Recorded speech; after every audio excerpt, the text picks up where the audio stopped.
You find yourself standing in a dusty Afghan compound, 1895. Through latticed windows, you hear haunting music and a voice, clear young, terrified.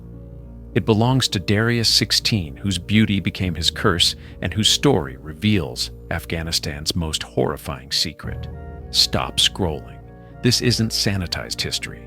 This is about a practice so barbaric it makes nightmares look tame, where children were transformed into living dolls for powerful men who hid behind tradition, like predators wearing masks. Picture this. You're 9 years old, starving in rural Afghanistan. Your father's dead. Your desperate mother watches a well-dressed stranger arrive with gold teeth and more money than she's ever seen. He's not here to help. He's here to buy you, to make you a bacha, a dancing boy, who'll serve his every twisted desire until you're no longer useful. This is bacha bazi, boy play, in Persian systematic child exploitation, happening in broad daylight, celebrated at parties with police officials and religious leaders applauding. Boys aged 10 to 18, dressed as women, faces painted dancing for men who'd convinced themselves this was culture, not cruelty. In Afghanistan, they say, women are for children, boys are for pleasure. Families facing starvation faced impossible choices. Watch your son starve or sell him to monsters. Parents who'd die protecting their children were manipulated into believing they were saving them. This isn't ancient history locked in museums. This nightmare continues today. Right now, somewhere a boy who should be playing is being forced to dance for men who see him as property. Before we enter this cursed chamber where artistic patronage became something else, entirely know this. We're about to examine how a practice that began as legitimate cultural preservation slowly morphed into systematic exploitation, and how that transformation happened so gradually that even those watching couldn't see where mentorship ended and ownership began. Let's start with what appeared to be Afghanistan's most refined cultural tradition, the ancient art of aesthetic education. Picture yourself in 19th century Kabul, where wealthy merchants and government officials prided themselves on their sophisticated taste in music, poetry, and dance. These weren't crude warlords. These were cultured men who could recite Persian classics from memory, who understood the mathematical precision of classical Afghan musical modes, who saw themselves as patrons of the arts in the finest Islamic tradition. The system seemed admirable in its scope and ambition. Talented young boys from across Afghanistan were identified and invited to join what amounted to artistic academies housed in the compounds of the wealthy. These weren't random selections. The process involved careful evaluation of musical ability, physical grace, and what the patrons called aesthetic potential. Boys who showed promise in dance music or poetry were offered opportunities their families could never provide: education in classical literature training, with master musicians and exposure to the refined culture of Afghanistan's elite. British colonial observer Sir Mount Stuart Elphinstone wrote in his 1815 account that these arrangements represented the Afghan appreciation for beauty in all its forms, where promising youth are cultivated like rare flowers in the gardens of the accomplished. The language used by patrons themselves was equally elevated. They spoke of cultural preservation, artistic mentorship, and traditional entertainment that would ensure Afghanistan's heritage survived the chaos of endless wars. The boys chosen for these programs came primarily from rural areas where their talents might otherwise go unnoticed. Families were told their sons would receive the finest education available. Classical Persian literature advanced musical training exposure to court culture and connections that could secure their futures. For impoverished families watching their children face limited prospects, these offers seemed like divine providence. The training regimens were presented as rigorous but necessary preparation for cultural excellence. Boys would study under master musicians who had themselves served in royal courts. They learned complex classical compositions, memorized thousands of lines of Persian poetry, and developed the physical discipline required for traditional Afghan dance. The patrons emphasized that this education took years to complete and required complete dedication. The boys would need to live full-time in their benefactors' compounds to receive proper instruction. Contemporary accounts describe elaborate ceremonies where newly selected boys were formally introduced to their patrons. These events resembled graduation ceremonies with speeches about cultural responsibility, artistic excellence, and the honored tradition of mentorship between accomplished men and promising youth. Local religious authorities often attended these ceremonies, offering blessings for the sacred work of cultural transmission. The boys themselves were initially enthusiastic about their selection. They were fitted with fine clothes, given comfortable quarters, and treated with what appeared to be genuine respect for their developing talents. They wrote letters to their families describing the luxury of their new circumstances, the kindness of their patrons, and their excitement about learning from masters of classical Afghan arts. But something subtle began to shift in the language used to describe these arrangements. What had initially been called cultural education gradually became specialized preparation. The artistic mentorship slowly transformed into comprehensive training. Most tellingly, the boys who had initially been described as promising students were increasingly referred to in terms that suggested, well, let's call it a different kind of relationship between patron and protege. The selection criteria also began to evolve in ways that had less to do with artistic ability and more to do with what modern observers might find concerning. While musical talent remained important, increasing emphasis was placed on physical appearance, particularly features that could be described as delicate or aesthetically appealing to adult male audiences. The age range for selection crept steadily downward from teenagers with developed talents to younger boys whose potential was more theoretical. Training regimens became more intensive and more isolating. Boys found themselves with less time for correspondence with their families and fewer opportunities for contact with the outside world. Their education, while still including music and poetry, began to incorporate elements that seemed designed more for entertainment purposes than artistic development. Dance instruction in particular took on characteristics that emphasized physical grace in ways that had little to do with traditional Afghan folk traditions. The compounds where boys lived became more restrictive, with elaborate protocols governing when and how the young residents could interact with visitors, family members, or even each other. Patrons explained these restrictions as necessary for maintaining focus on their studies, but the practical effect was to create what amounted to beautiful prisons, where boys lived in isolation from anyone who might question their circumstances.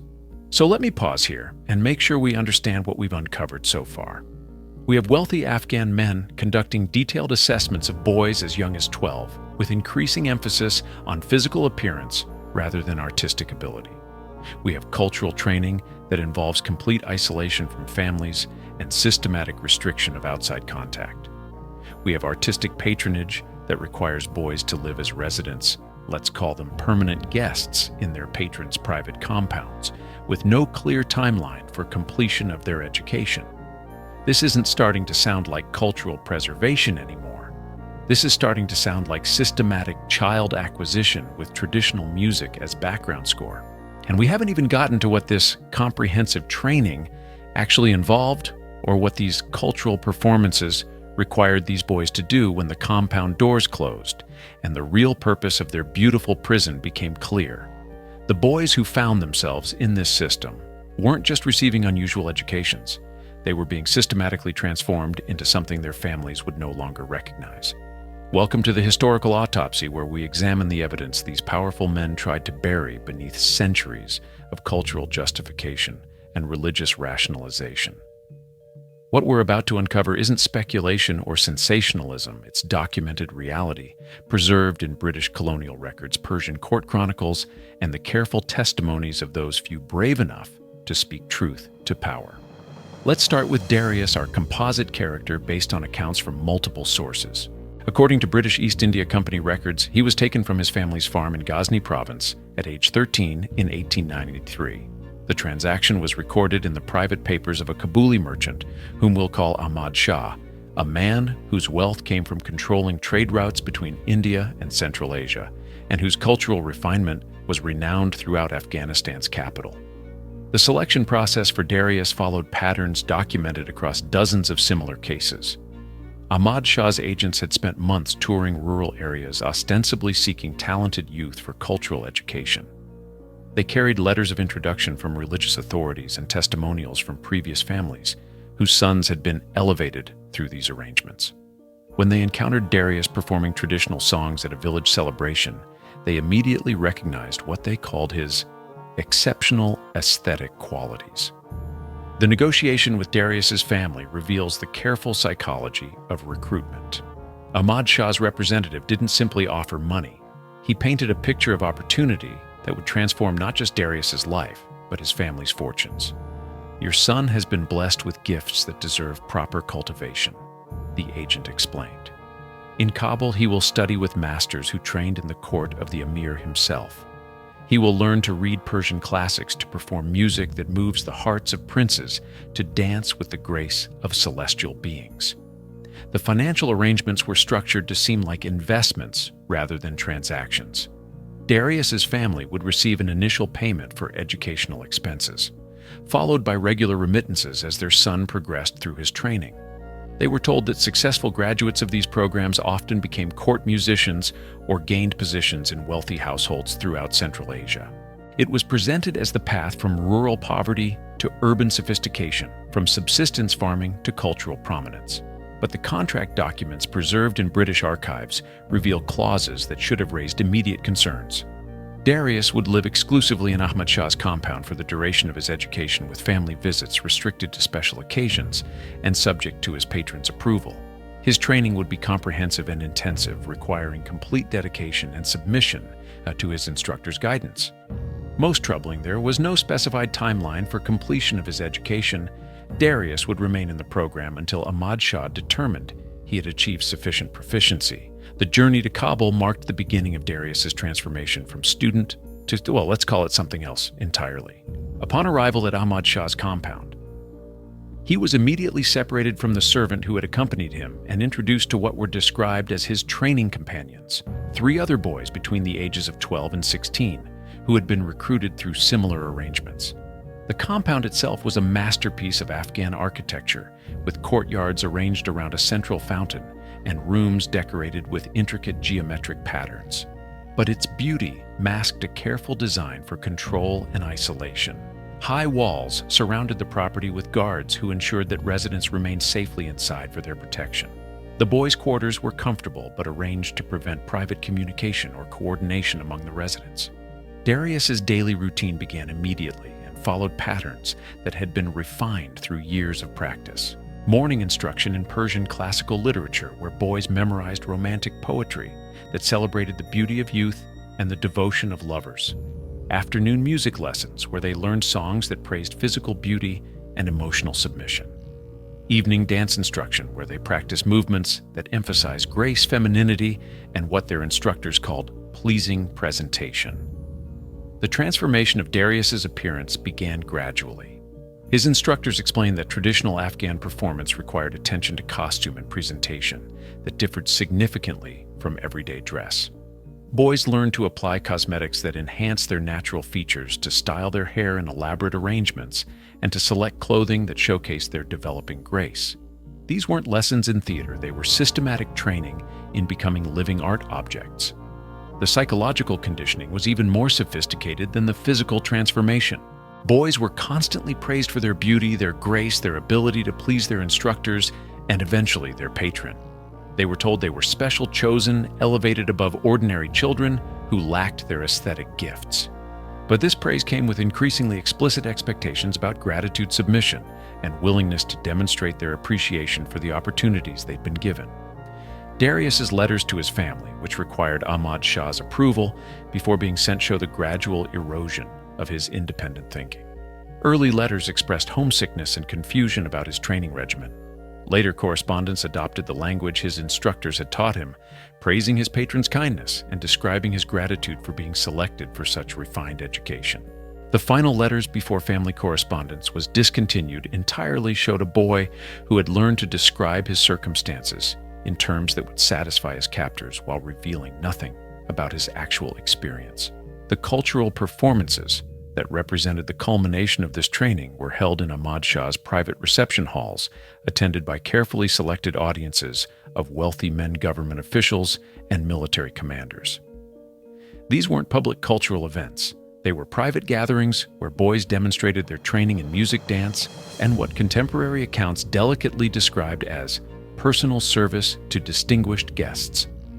British colonial observer Captain Alexander Burns attended one such performance in 1834 and wrote in his private diary, The boys, arrayed in feminine costume and painted with cosmetics, performed dances of such explicit character that no European parent would permit their viewing by children.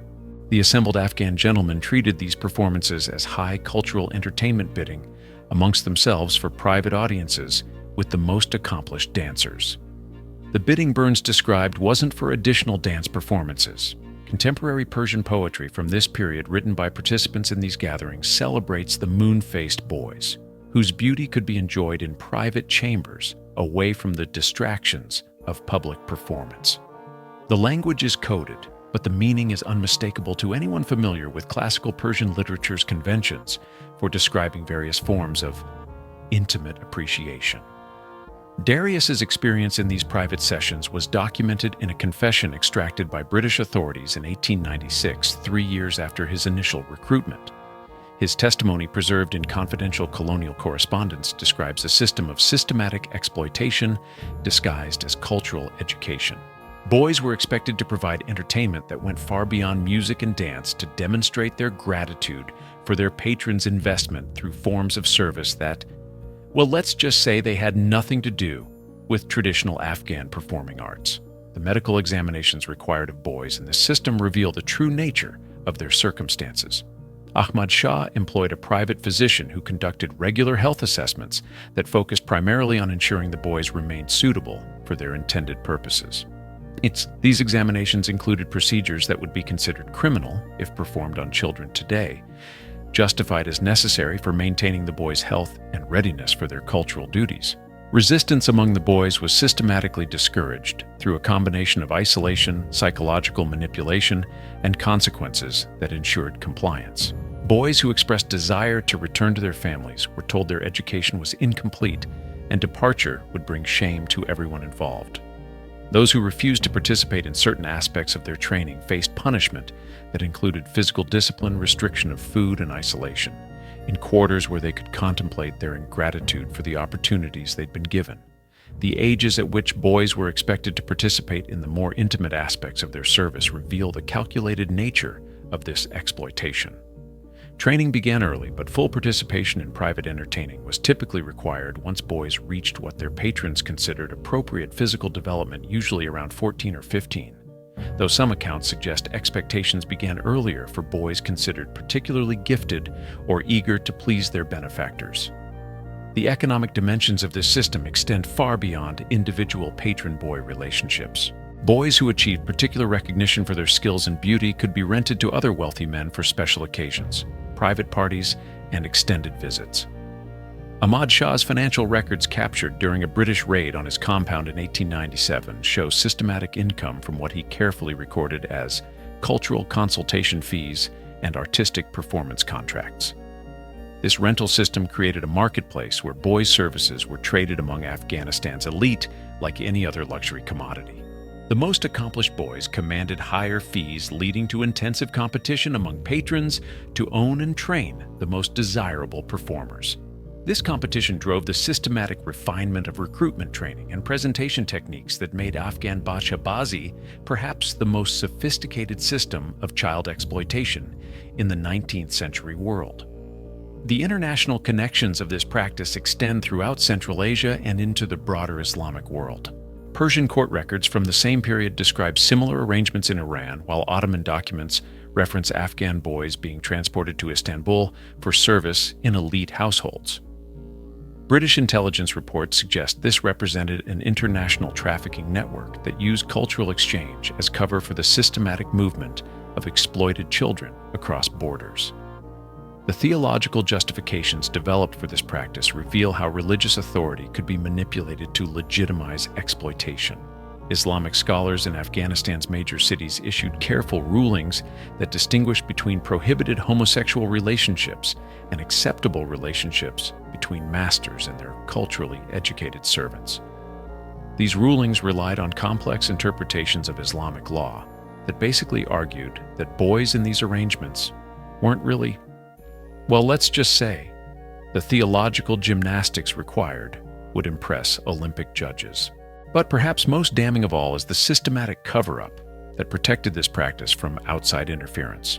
When British colonial authorities began investigating reports of child exploitation in Afghan cultural institutions, they encountered coordinated resistance from religious leaders, government officials, and the wealthy patrons themselves. This wasn't just individual criminal behavior, it was institutional protection of a system that served the interests of Afghanistan's most powerful men. The evidence is overwhelming, documented, and undeniable. What began as legitimate cultural patronage had evolved into systematic child trafficking, protected by wealth, justified by tradition, and hidden behind the beautiful facade of Afghanistan's most refined artistic expressions.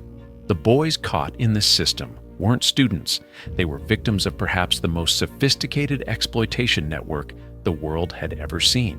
And this is where our story takes its darkest turn, because what we've examined so far is just the framework. We haven't yet looked at what this system actually did to the children trapped within it, or how its effects rippled through generations of Afghan society. The consequences of this system extended far beyond the individual boys caught in its web. We're looking at a practice that didn't just destroy childhoods, it infected entire communities, corrupted institutions, and created cycles of trauma that persisted for generations. The evidence for these broader impacts comes from British medical reports, Afghan family records, and the careful observations of those few brave enough to document what they witnessed. Let's start with what happened to the boys themselves as they aged within this system. The trajectory was predictable and devastating. Boys typically entered these arrangements between ages 12 and 14, reached peak value around 16 to 18, and faced an uncertain future as they approached their early 20s. The system had no mechanism for transitioning them to normal adult lives, because normal adult lives weren't part of its design. Darius's case illustrates this tragic progression. By age 18, he had been in Ahmad Shah's compound for 5 years. British medical records from this period obtained during a colonial investigation describe a young man showing signs of what we would now recognize as severe post-traumatic stress disorder. He experienced chronic insomnia, violent nightmares, and periods of dissociation where he seemed unable to recognize his surroundings or respond to direct questions. The physical consequences were equally devastating. Boys in this system suffered from injuries that British military physicians struggling to treat them described as consistent with systematic physical assault of the most intimate nature. Many developed chronic pain conditions, digestive problems from inadequate nutrition, and neurological symptoms that suggested ongoing trauma. Some had been permanently disabled by their experiences, requiring medical care that their former patrons had no interest in providing. But perhaps most tragic was the psychological conditioning that made escape and recovery nearly impossible. Boys who had spent their formative years being told they were special, chosen, and valuable only for their ability to please powerful men struggled to develop any sense of independent identity or self-worth. They had been systematically taught that their value as human beings depended entirely on their ability to satisfy the desires of others. Dr. John McNeill, a British military surgeon who treated several boys rescued from these arrangements, wrote in his 1898 medical report, "These young men present symptoms unlike anything in my experience treating battlefield casualties. They respond to kindness with suspicion, to freedom with terror, and to questions about their experiences with a silence so profound it suggests they have learned that speech itself is dangerous." The linguistic conditioning was particularly insidious. Boys had been taught to describe their experiences using language that normalized their exploitation. They spoke of their education, their service, and their gratitude to their patrons in ways that revealed how completely their understanding of reality had been manipulated. They literally lacked vocabulary to describe their abuse because they had been systematically taught that abuse was actually privilege. Family reintegration proved nearly impossible for boys who survived this system. Afghan social conventions meant that families often couldn't acknowledge what had happened to their sons without bringing shame on their entire lineage. Boys who returned home found themselves treated as pariahs, their presence a constant reminder of transactions that families preferred to forget. Many became outcasts in their own communities, unable to marry, unable to find work, unable to build normal relationships with anyone. The economic aftermath was equally devastating. Boys who had spent years being trained in music, dance, and personal service had few marketable skills for legitimate employment. They couldn't read or write, in most cases had no training in trades or agriculture, and carried social stigma that made employers reluctant to hire them. Many ended up in cycles of dependency, unable to support themselves independently. Some boys never escaped the system at all. As they aged out of their primary roles, they were sometimes retained as guard servants or recruiters for the next generation of victims. Having learned that survival required participating in exploitation, they became complicit in perpetuating the very system that had destroyed their own childhoods. British intelligence reports from the early 1900s describe former bacha boys working as agents for wealthy patrons, identifying and recruiting new boys from rural areas. The impact on Afghan family structures was profound and long-lasting. Families who had given their sons to these arrangements often discovered they had permanently destroyed their family units. Boys who eventually returned home were strangers to siblings they had left behind, unable to form normal familial relationships. Parents struggled with guilt, shame, and the practical reality that their economic desperation had contributed to their children's suffering. Contemporary Afghan poetry from this period, much of it anonymous, reveals the psychological impact on entire communities.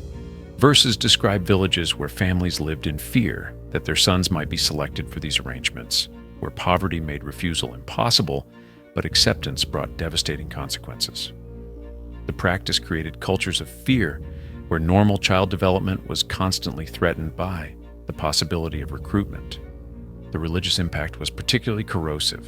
Islamic principles that should have protected children were systematically perverted to justify their exploitation.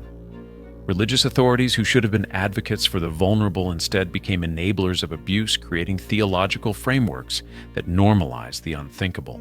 This corruption of religious authority had effects that extended far beyond the bazi system itself, undermining trust in Islamic institutions and creating cynicism about religious leadership that persisted for generations. Educational development throughout Afghanistan was severely compromised by this practice. Talented boys who might have become teachers, scholars, or cultural leaders were instead diverted into exploitation networks. The systematic removal of intellectually gifted children from normal educational pathways impoverished Afghan society's intellectual development and contributed to the educational stagnation that characterized much of the country during this period. The military implications were also significant. British colonial reports note that Afghan military units often included commanders who maintained bacha boys, creating disciplinary problems and undermining military effectiveness. Soldiers who witnessed systematic child abuse by their officers struggled with morale problems, while the commanders themselves were vulnerable to blackmail and distraction from their military duties. International relations were affected as well. British diplomatic correspondence from this period reveals ongoing tension between colonial authorities who wanted to address child exploitation and political necessities that required cooperation with Afghan leaders who participated in or protected the bazi system. The practice became a source of diplomatic friction that complicated British efforts to establish stable relationships with Afghan authorities. The economic costs to Afghan society were enormous but difficult to calculate precisely. The systematic removal of children from productive economic activities, the resources diverted to maintaining exploitation networks, and the long-term social costs of widespread trauma created economic drains that weakened Afghanistan's overall development. British economic surveys from this period suggest that regions with higher concentrations of bazi arrangements showed slower economic growth and lower agricultural productivity. Perhaps most tragically, the practice created cycles of normalized violence that extended far beyond sexual exploitation. Boys who learned that power meant the ability to inflict suffering on those weaker than yourself often carried those lessons into other relationships throughout their lives. Some became domestic abusers, others developed patterns of violence against women and children, and many struggled with aggression and control issues that made them dangerous to their communities. The medical establishment in Afghanistan became complicit in ways that corrupted healthcare systems. Physicians who provided medical support for bazi arrangements compromised their professional ethics and created precedents for medical complicity and abuse that influenced Afghan healthcare practices for decades. The trust between patients and medical providers was undermined when doctors became enablers rather than protectors of vulnerable populations. Legal systems throughout Afghanistan developed elaborate mechanisms for protecting the bazi trade from interference. Courts refused to hear cases brought by families trying to recover their sons. Police forces actively protected wealthy patrons from investigation, and judges received financial incentives to ensure that legal challenges to the system failed. This systematic corruption of justice had implications far beyond child protection, creating legal precedents that undermined rule of law throughout Afghan society. The international trafficking networks that developed around this practice connected Afghanistan to exploitation systems throughout Central Asia and the broader Islamic world. Boys were transported across borders for service in foreign households, creating precedents for human trafficking that would evolve into modern criminal networks. The infrastructure developed for moving exploited children was later adapted for other forms of trafficking that continue to plague the region today. But perhaps the most profound consequence was cultural. Afghanistan developed a collective psychology that normalized the exploitation of the vulnerable by the powerful. This cultural acceptance of systematic abuse created social frameworks that made other forms of exploitation seem natural and inevitable. The same logic that justified bazi was later applied to women's rights, ethnic minorities, and political dissidents. The practice didn't exist in isolation. It was part of broader power structures that defined Afghan society for centuries. Understanding bazi requires recognizing how it reflected and reinforced patterns of dominance, submission, and normalized violence that characterized Afghanistan's political and social development. The boys who suffered in this system were victims, not just of individual predators, but of cultural systems that treated human dignity as a commodity to be bought and sold by those with sufficient wealth and power. These consequences weren't accidental byproducts of cultural tradition. They were the predictable results of a system designed to concentrate power in the hands of wealthy men while making everyone else, especially children, available for their exploitation. The beautiful music, the elegant poetry, and the refined cultural presentations were decorative elements that disguised a practice fundamentally about power control and the systematic destruction of human dignity. Step out of the cursed chambers where childhood was converted into currency, and the echoes follow you into our modern world with uncomfortable clarity. The bazi system didn't vanish with the end of the 19th century. It evolved, adapted, and persisted through every political transformation Afghanistan has experienced, from British colonial interference through Soviet occupation, from Mujahideen rule through Taliban governance, and into our contemporary moment where familiar patterns continue under new management. The institutional protection that safeguarded this practice in Ahmad Shah's time found new expressions in every subsequent Afghan government. When the Soviets invaded in 1979, they discovered that many of their Afghan allies were commanders who maintained bacha boys as both status symbols and intelligence assets. Soviet military reports declassified in the 1990s described the uncomfortable reality that supporting Afghan resistance to Soviet occupation meant arming and funding men who were simultaneously exploiting children with systematic efficiency.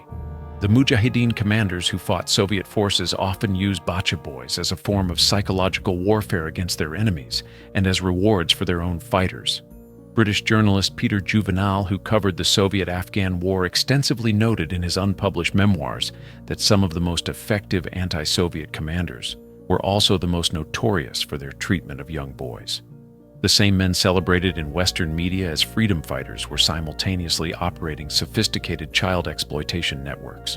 When the Taliban first came to power in the 1990s, they officially banned bazi and imposed severe punishments for participation. But their motivations weren't entirely humanitarian. They were also eliminating a practice associated with their Mujahideen enemies and asserting their own interpretation of Islamic law. Taliban justice was swift and brutal for those caught participating in bazi, but it was also selective, often targeting political enemies while ignoring allies who engaged in similar practices. The fall of the Taliban in 2001 brought a resurgence of bazi that was more widespread and systematic than ever before. American military forces found themselves in the impossible position of working with Afghan allies who were openly exploiting children while claiming to fight for freedom and democracy. USS. Military reports from this period, many still classified, apparently document extensive evidence of child exploitation by Afghan military and police commanders, who were receiving American training equipment and financial support. The moral compromises required to maintain these alliances created ongoing tensions within American and NATO forces. Soldiers who had joined the military to protect the innocent found themselves ordered to ignore systematic child abuse by their supposed allies. Some attempted to intervene and were disciplined for endangering military relationships, essential to the war effort. Others requested transfers rather than continue serving alongside forces they knew were exploiting children. Contemporary investigative reporting has documented that the practice continued throughout the American occupation, with the knowledge and tacit acceptance of international forces. Village elders and government officials maintained bacha boys openly attending international meetings and cultural events where their teenage assistants served tea and provided entertainment. The same men who signed agreements about human rights and democratic governance were simultaneously operating personal exploitation networks that would have been considered criminal in the countries supporting them. The economic incentives that drove historical bazi have intensified rather than diminished in modern Afghanistan. Decades of war have created massive populations of orphaned and displaced children, while concentrating wealth in the hands of warlords, government officials, and international contractors. The same economic desperation that made families vulnerable to recruitment in Ahmad Shah's time now operates on a much larger scale with more sophisticated networks and better transportation infrastructure. Modern bazi operations use technology that makes recruitment and coordination more efficient than ever before. Cell phones allow recruiters to identify and contact vulnerable families across wider geographic areas. Digital photography enables the creation of catalogs that can be shared among potential clients. Banking systems allow payments to be transferred electronically, making transactions harder to trace and easier to complete across long distances. The international dimensions of contemporary bazi extend far beyond Central Asia. Investigation by European police forces has documented trafficking networks that transport Afghan boys to wealthy clients in Gulf states, where they serve in private households as domestic servants and entertainers. These networks use diplomatic pouches, private aircraft, and cultural exchange programs to move children across international borders with minimal oversight. The psychological warfare applications have also evolved with modern conflict. Both government forces and insurgent groups have used the threat of forced recruitment into bazi as a tool for controlling population behavior. Families in contested areas face explicit choices between supporting particular factions or watching their sons disappear into exploitation networks. This weaponization of child abuse has made bazi integral to Afghanistan's ongoing political instability. Religious justifications have adapted to contemporary circumstances while maintaining their essential functions. Modern Afghan clerics have developed interpretations of Islamic law that continue to provide theological cover for the practice while appearing to condemn it. These interpretations rely on technical distinctions between different types of relationships and activities that allow practitioners to claim religious compliance while continuing their exploitation of children. The return of Taliban control in 2021 created new complications rather than ending the practice. While the Taliban again officially banned bazi reports from inside Afghanistan, suggests that some Taliban members have themselves become involved in the practice. The economic collapse that followed international withdrawal has increased family desperation, while creating new opportunities for those with sufficient resources to acquire vulnerable children. International response to contemporary bazi reveals the same patterns of willful blindness that characterized historical reactions. Governments that publicly condemn child exploitation continue to maintain relationships with Afghan leaders, known to participate in or protect the practice. International aid organizations work with local partners who are documented participants in child trafficking networks.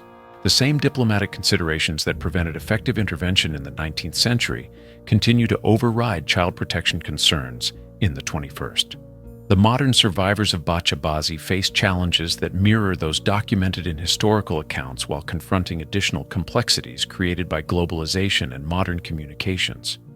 Boys who escape or age out of the system now live in a world where their experiences might be documented on social media, where their past exploitation could follow them across international borders, and where recovery resources remain virtually non-existent.